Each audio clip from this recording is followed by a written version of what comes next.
Life of a Niners fan. Yeah. Should we get on to the video? So this week we've got me versus Mo. Going to the game, both Brady and Gordon were questionable. Had those Q tags on them. Both expected to play, which is good news for obviously both of us. Looking at Thursday night, Breeze did okay for me points wise. 19 is acceptable, but you're always hoping for a bit more when it comes to the actual game. So he certainly hasn't knocked Mo out of the running, but he's going to need a lot of points, I think, from Brady today. Not including the bye weeks, Brady's outscored Breeze 4 out of a possible 10 times. So he's going to need to get that. It's not impossible to think that he might do it again today, but he's certainly going to need as many points as he can from his quarterback. I think as long as I can go into Monday night's game, needing 15 points or fewer from Nuke, then I should be in place to win that. Any more than that, I think I'm going to struggle. I think it's likely that, yes, I'll keep, pretty close to Mo by the end of tonight's games. So I'm going to tip myself to win.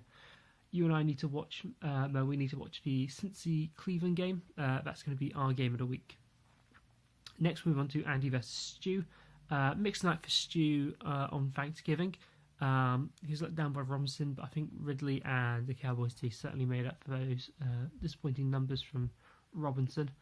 I suspect if you had asked Stu before the game how many points he wanted coming into Sunday's games, he would have said something in the 25 range.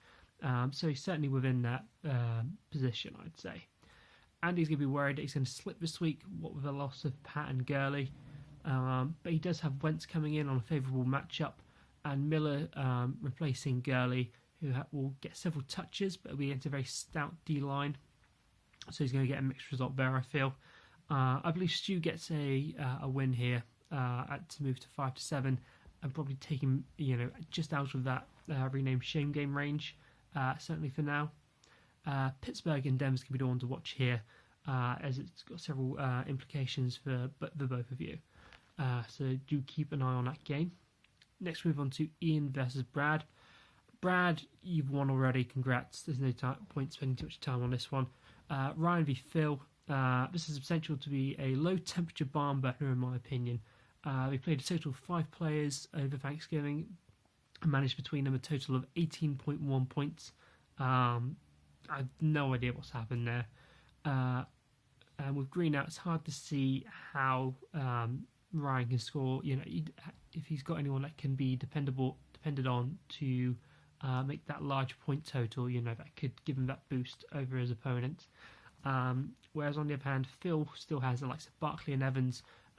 Both have that match, big match playability, big playability. I'm struggling to say for words.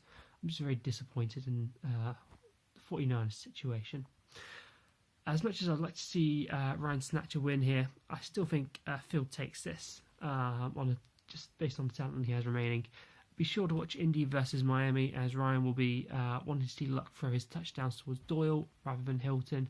A 2-touchdown swing could really decide this. So, if he decides to target Doyle on a couple of those red zone plays, that could be enough to get Ryan the victory he needs here.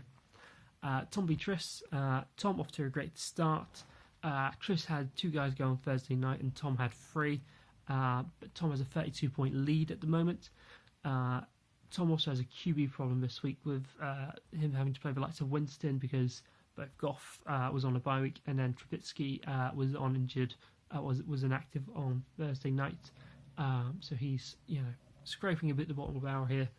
The real question is whether Tris actually has the talent to make up this point differential. Personally, I don't think Jones or Cousins, those sorts of players really can make up that point differential. So I'm not sure how he manages to get a win here unless he does something dramatic. So I'm going to tip Tom to win this, but I'm going to choose the Minnesota Green Bay as your game of the week to watch because there's a lot going in that game for Tris as things stand. Guys, have a good week. I'll see you again soon. Cheers.